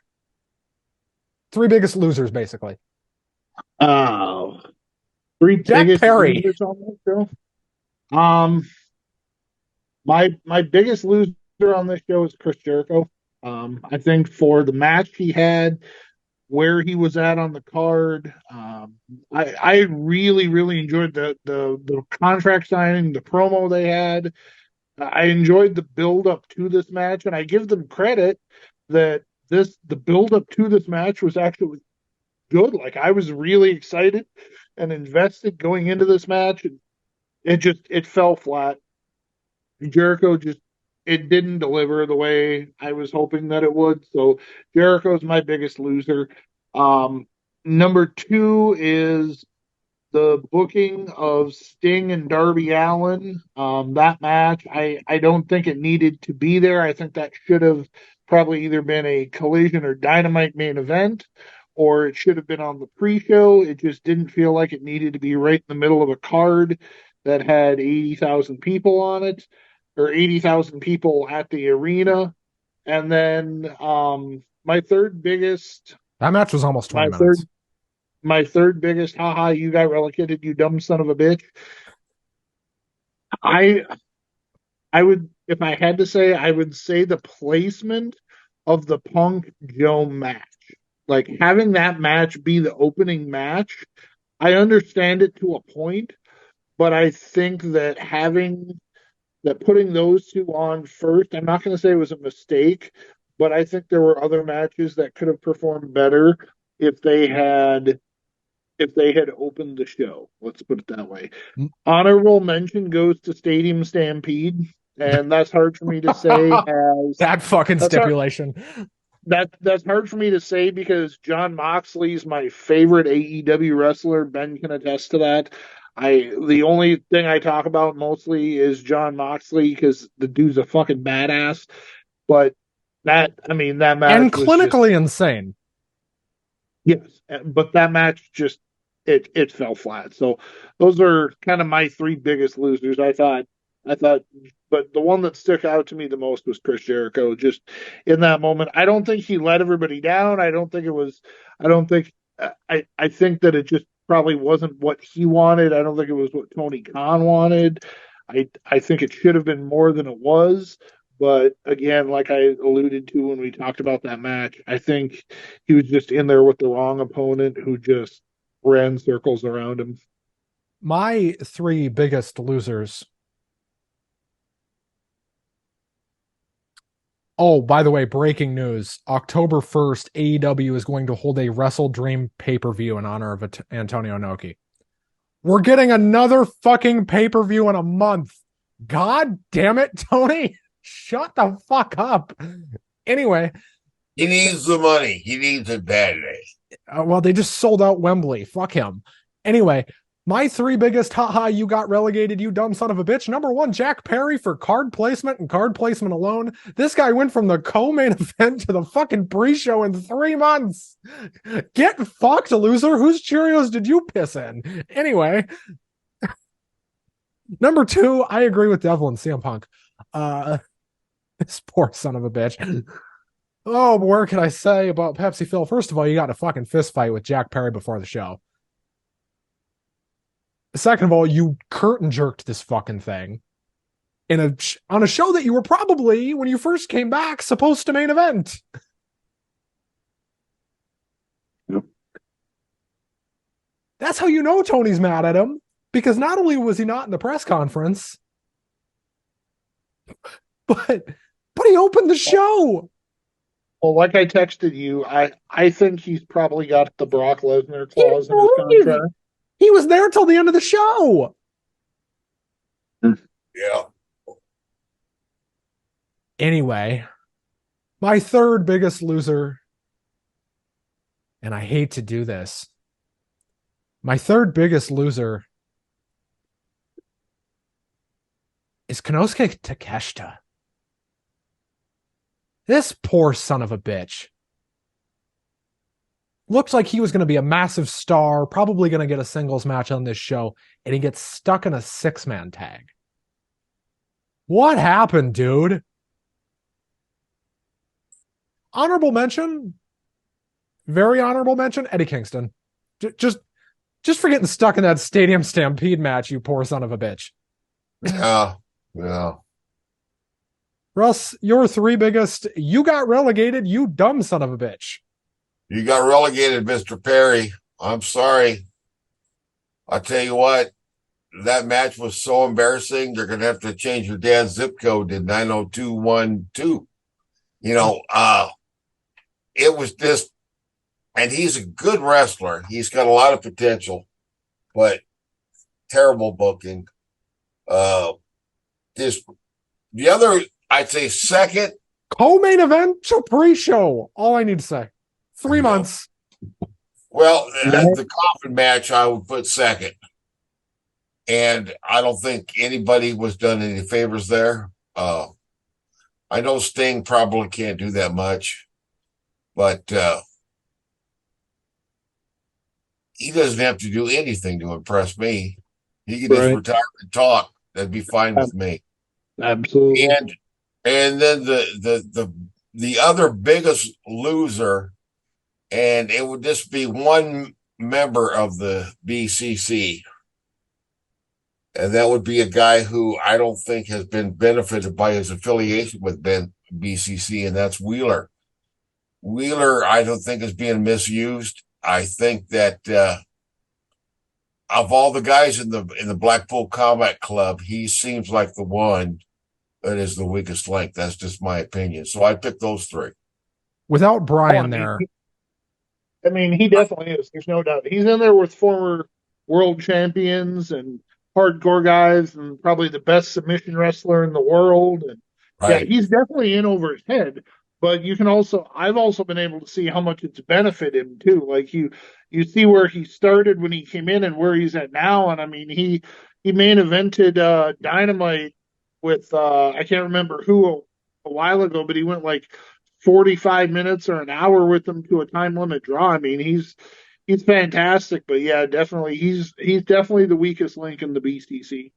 Now, there's only one winner on this show, truly, and his name is Tony Khan. Sure. Yeah. He's the only winner here. Do you know why? Well, I would say he's the boss. And he's in a position, he's in an unusual position for a businessman in that he can actually afford to lose money and still stay in business. That's when you get into the billionaire class. That's a whole different breed of cat there. What'd you say there, Dev? I was just saying, I think it's a win for wrestling fans. Like I said, given the week wrestling fans had. I think it was until the end of the show. It was until they announced that they're going back there next year. I want to talk about that. Them going back there next year. I think overall it was a win for wrestling fans. But yeah, I agree. I agree with what Russ said. Like Tony Khan's if they had sold 40,000 tickets, he would have lost money and they would have looked foolish and he would have been like, okay, well, I'm still a billionaire, so fuck you guys, But they sold out Wembley. It's the largest crowd ever for a pro wrestling event. Granted, it wasn't the best show, but he's got something on WWE where he can say, I put more asses in the seats than you have in any event ever. Yeah. But here's the thing. Here's the only thing that I would say. They would have lost money, yes. But I would like to point out to all of you, and I've been able to look this up and kind of somewhat confirm it. I don't have this confirmed directly, but through the research I've done, they more than likely and I want to say with about 90% certainty, got a very heavy discount on the booking cost for Wembley Stadium. Do you know why? Because Tony Khan owns a Premier League team. Oh, yeah. All right. He owns Fulham. You're telling me Wembley didn't cut him a discount for the fact that there's a chance that Fulham are going to be back there at the end of the year in the FA Cup final? Sure. In the what? FA Cup final. You don't get it. Anyway. The what? What is that? What? Is that some soccer bullshit? FA. Fantastic athletes. Oh, that's the more of your girly soccer stuff that you like there, Benny? Do you want to come back next week? Anyway. Yeah, I'll just host it with Russ. Oh, Jesus. That would be a disaster because both of you would be drunker than skunks. I mean, the two of us, we can have you on as a guest. Stop telling two marks of spark and an asshole. Yeah, there you go. Who's the asshole? Well, I'm volunteer. Mm-hmm. Anyway. I mean, the better question is who isn't the asshole? This show could be called Three Assholes. Yeah. You know what? That should be the title of this episode. Three Assholes should be the title of this episode. Kind of like that movie, Four Weddings and a Funeral. I always tell my wife, isn't that kind of like five of the same thing? Yeah, pretty much. Yeah. Yeah, pretty much. There you go. So, guys. Yeah. I think we can all concur that us recording this show has been more fun than watching All In. It was fun. I enjoyed it. What? This was more fun than watching All In. I can tell you that much. Yeah, maybe so. I think it might be. Devlin. Yeah. Before you disappear into the void again for 6 months, because that's what you seem to do around here. You're welcome. And I'm not sure if you do that for your benefit, my benefit, or everybody else's. I do it for the benefit of all 8 people who watch this show on YouTube, so that way they don't have to see me every week. Plus, you never invite me on. You're never like, hey, you want to come on the show? Because I don't want to bother you. You're not bothering me. Like, well, I get to invite you for next week, dude. All right, I'll see what I can do. Yeah.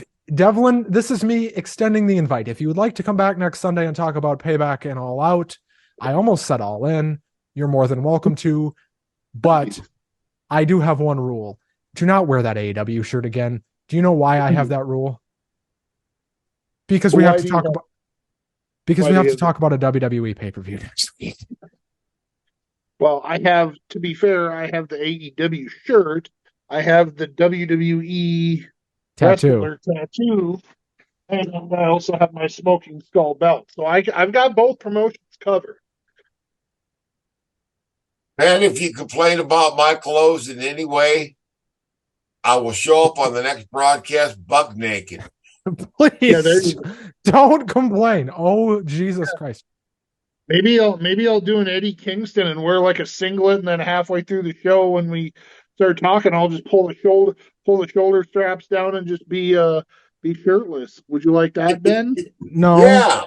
But do you know how bad it would look? Do you know how bad it would look for us if you wore that AEW shirt next week and you just shit all over Payback? I see. That's the thing is I'm not going to shit all over companies because at this point, not just because we recently lost 2 superstars, but just in the grand scheme of things, as a professional wrestling fan, it's good. Like, this is some of the best times in the history of wrestling.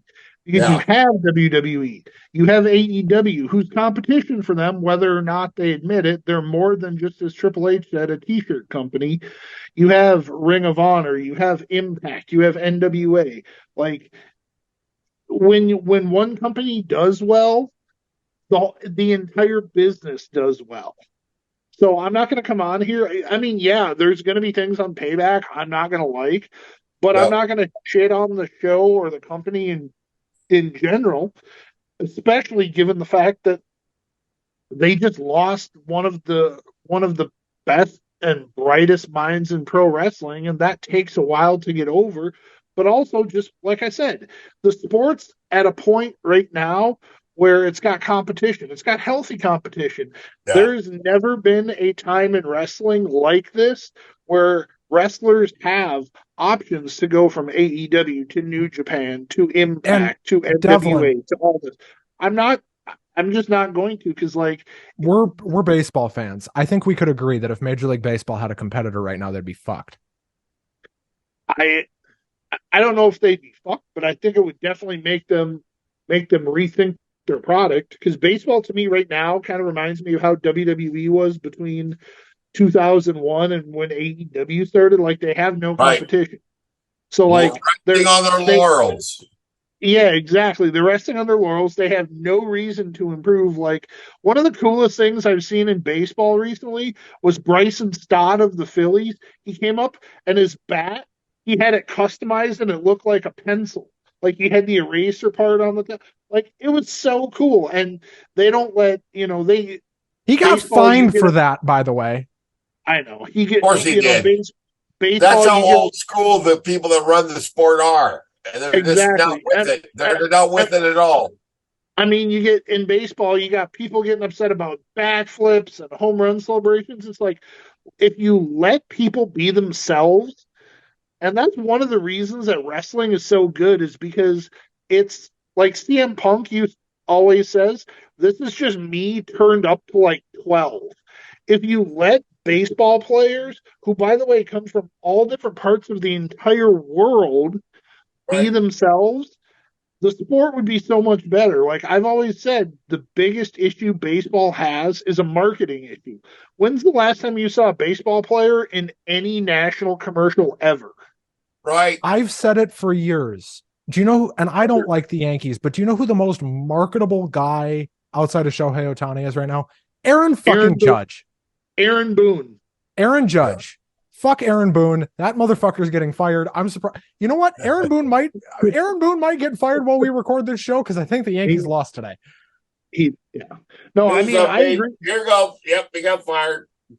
But you've got, if you look at it, like, back in the 90s, you had even just simple stuff like you had um the Chicks Dig the Long Ball, which is before your time, Ben, but I know Russ remembers that with the Braves. The Chicks Dig the Long Ball stuff with Maddox, Glavine, and Smoltz. You had baseball being promoted nationally. Why can't MLB let Fernando Tatis Jr., Ronald Acuna, Bobby Witt Jr., Adley Rutschman, Mike Trout, Shohei Ohtani, pick any number of good young players, let them go up there, be themselves, appear in national commercials, grow the game. But no, they just change the rules instead of letting the Right. players be who they are. And another stupid thing, and I know we're on a baseball tangent here, another stupid thing that Major League Baseball does is they don't let them do any motivational speaking that isn't coordinated by Major League Baseball. Correct. What the fuck? Why not? If Mike Trout wants to go give a speech somewhere, fucking let him. He's Mike Trout. He's not going to fuck it up for you. This guy doesn't do anything wrong. Well, part of the reason for that is financials. Like, if they're getting paid, baseball's going to want a cut of that. But there's a way to let them do it themselves, and baseball's still going to cut. But tying this back to wrestling, I didn't mean to get off on a baseball tangent, but tying this back to wrestling, I think I'm not going to come in and shit on Payback. I'm probably not going to like it as much as I did All In or as much as I will All Out, but I'm not going to shit on it given the circumstances within WWE. Like Russ said earlier, I can't imagine trying to be a superstar and going out and performing. Like, it would be incredibly difficult for me, but also when you shit on one company, you're shitting on the entire sport. Like, we need to focus on the fact that yes, AEW is not perfect. Neither is Impact or WWE or NWA or my whatever. Biggest thing is, but if I shit on one company for something, I shit on both of them for it. Right. But I'm consistent. You're a consistent shitter, yes. My point is that, if you shit on something, you're shitting on kind of the entire sport. And we need to we need to shift our focus instead of saying, oh, well, that WWE sucks and AEW is great. Like MJF talks about all this tribalism that online fans have, which is 100% true, but wrestlers don't look at it that way. Like they don't look at the tribalism. Like, I mean, you've got friends in both companies talking to each Yeah. other all the time. Like I guarantee you, AEW wrestlers sent text messages or reached out or whatever to their friends in WWE this week because of what happened with Right. Bray Wyatt. Like We only you have have to five just matches. you This is have to celebrate it as a sport. And when you have tribalism and you have a group of people shitting on one and just celebrating the other, it brings the sport down instead of elevating it. Exactly. In we other have words, tribalism does not only ruin politics and religion, but it can ruin wrestling as well. Absolutely. By the way, both of Absolutely. these pay-per-views are a week away. We have 5 matches confirmed for each of them. Now, for WWE, for what WWE's been doing recently, 5 to 6 matches has been about their norm because they've been doing shorter shows. But AEW only having 5 matches with 1 Dynamite left, that is unheard of. Like they Well, don't. they have a dynamite and a collision. But here's the thing. Last I checked, all out ticket sales are not good. Like they are not good right now. I don't know. And the only way it's going to go up is one, if Punk's in the main event, because I think that automatically drives ticket sales up. As much as I don't like that guy's antics, I do think in Chicago he drives up ticket sales. Oh, yeah. 2, if the main event is Mercedes Moné versus Saraya, dude, tickets are going through the roof. I think if you advertise that Mercedes Monet is going to be there, tickets are going to go through the roof. I don't think she even has to wrestle. I think if you just announce that she's going to be at the show in some capacity and leave it at that, fans are going to buy tickets just for that. But do you guys agree? Because I don't think MJF wrestles next week. I just don't see it. Not at this point. Unless they're going to do him and Roddy or something. He might do a tag match, but I think the main event next week is almost certainly a women's match. I think it's beyond time, and I think Mercedes and Saraya is it. If it is going to be a men's match, what men's match do you think it's going to be? Probably Kenny and Konosuke, right? I mean, Yeah. if because MJF's not wrestling next week. Like we pretty much already know that, because if MJF was wrestling next week, that would have been announced. Right. But I also don't think he's not going to be on the show. Like, I think they're going to do something, either a pre-tape segment or a backstage thing. They're going to do something to further the Adam Cole, MJF, Roddy storyline somehow. Yeah. And maybe it's MJF versus Roddy next week, or Adam Cole versus Roddy, and that could very well close the show. But you're not closing the show with Luchasaurus and Darby Allin. You're not closing the show with Miro and Powerhouse Hobbs. Nope. I would like to say right now, I think Jack Perry should be the one to close the show next week. Jungle Boy Jack Perry versus Hook in a tables only match. That's what I want to close the show with. You're a fucking idiot. Anyway, the only thing that is on this card right now that could and probably will close the show is Konosuke and Kenny. Yeah. And I think next week is going to be a lot shorter of a show, by the way. I don't think it's going to be 4 hours again. I hope not. I don't see them being able to do 2 4-hour shows 2 weeks straight. The only other thing I could maybe see would be like if they did like a Moxley versus Kingston match or something, like to highlight that feud within the bigger feud. But yes, you're right. I think it's either going to be a women's match or I think it's going to be Omega versus Takashita. I Which I mean I wouldn't have a problem with. that's one hell of a match, and that would be a match that, in my opinion, is deserving of the main event, and I would love to see. Again, but here's the thing: Konosuke just pinned Kenny this week. Exactly. That's why Kenny has all the motivation in the world to get back in the ring with him as quickly as possible. Now, I do think that one of the big money matches that they have, and I don't know if they're going to do it, is MJF and Kenny. That's something they still have.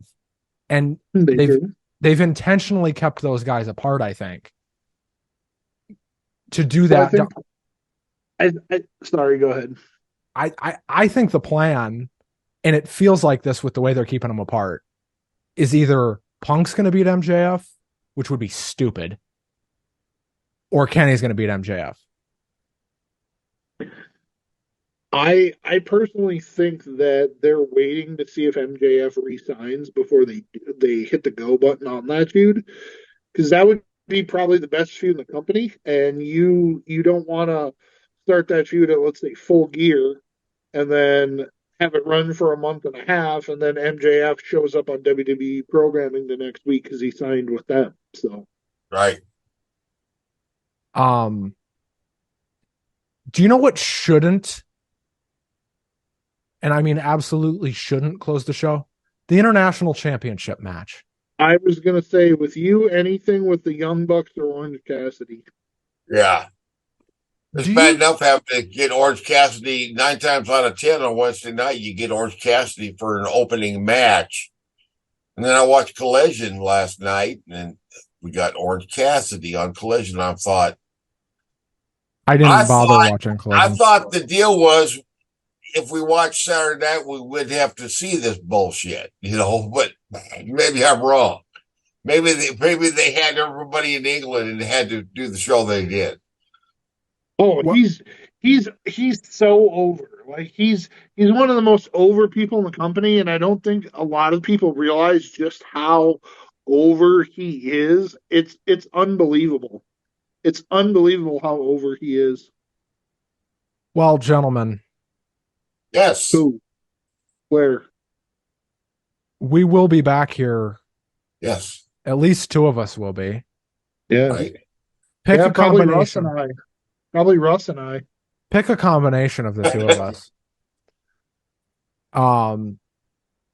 Uncle Russ's Comic Talk, as always, go check that out. Go check out the show about the show, youtube.com/the show about the show. Go check me out over on twitch.tv, twitch.tv/BenGames99. I stream 4 days a week. I'm Uncle Russ's Comic Talk. There you go. I am not streaming Monday and Tuesday this week because we do have the Starfield launch this week. So I will be streaming Thursday at 6:30 Central or 7, depending on what we want to do there. But the streams are going really well right now. We're having a lot of fun. Uncle Russ is holding up a Defenders comic book. It's what you come here for. Devlin's wearing an AEW. Devlin's wearing an AEW t-shirt. I half expected him to come on here wearing a CM Punk shirt just to piss me off. Yeah. Well, I'm saving that for next week. Sometimes I wonder why I have you people on my show. Anyway, I'm gonna wear my CM Punk shirt next week. I'm gonna tape my wrists. I'm gonna come on drinking a Pepsi. It's gonna just that's my gimmick, you fucker. Like a Barry Goldwater for President T-shirt, or something. There we like go. That, from Grandpa's time. That's a little bit before his. I don't think he gets that reference, Russ, but I appreciate it. Yeah, there you go. Anyway, the old-fashioned GOP. There you go. Before they went completely fucking insane. You should get a Bobcat Goldthwait. Anyway, sorry, that's beside it. There you go. CM Punk gained about this much of my respect tonight, though, because there was a lady in the front row who had a trans rights or human rights thing. Absolutely. Yeah. And I liked that bit, and I was like, okay, Phil, maybe you're not.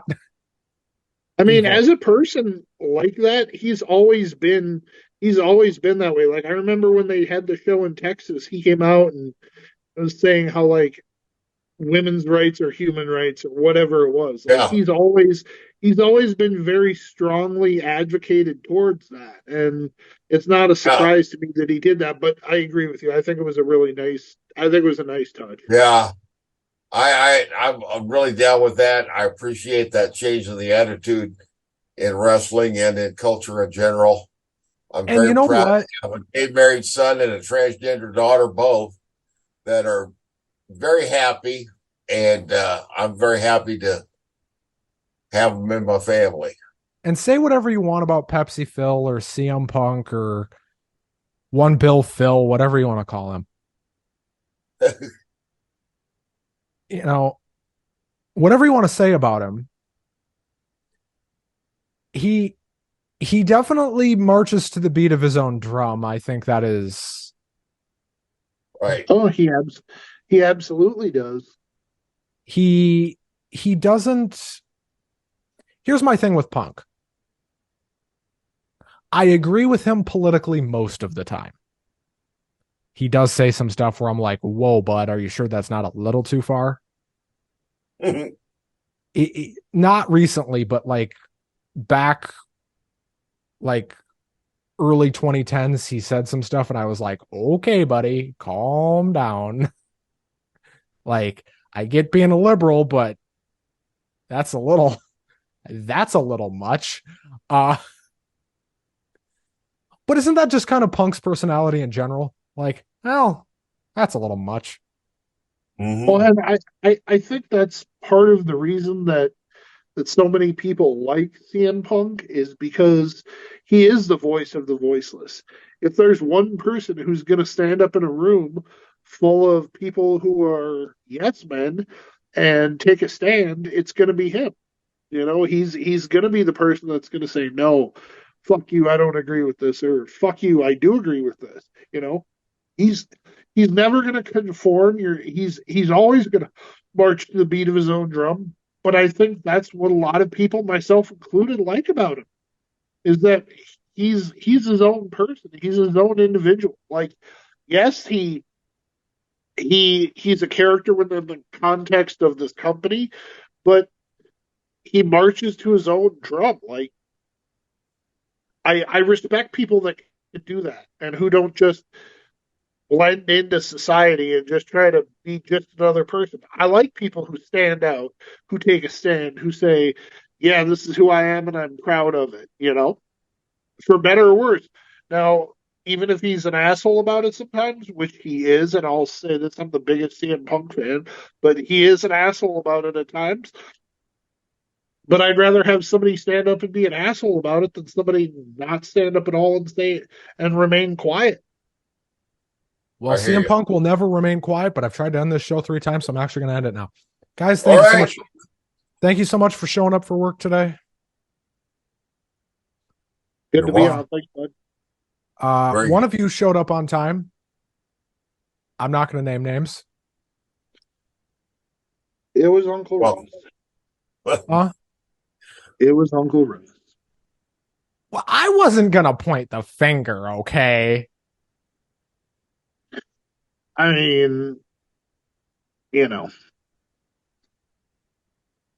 You know what? To be fair, you technically, invite the you invite the devil on, you got to expect me to be late. That's well, right. I don't care if you're late. That's the thing, because I. I know. Anyway, some of us, if not all of us, will be back here next week. And, Yes. and I Looking hope forward. it's all of us. But if it's only some of us, well, Devlin, we'll see you in 6 months. Uh, Sounds good. uh, as I like to say at the end of these shows, Damon, play my fucking music.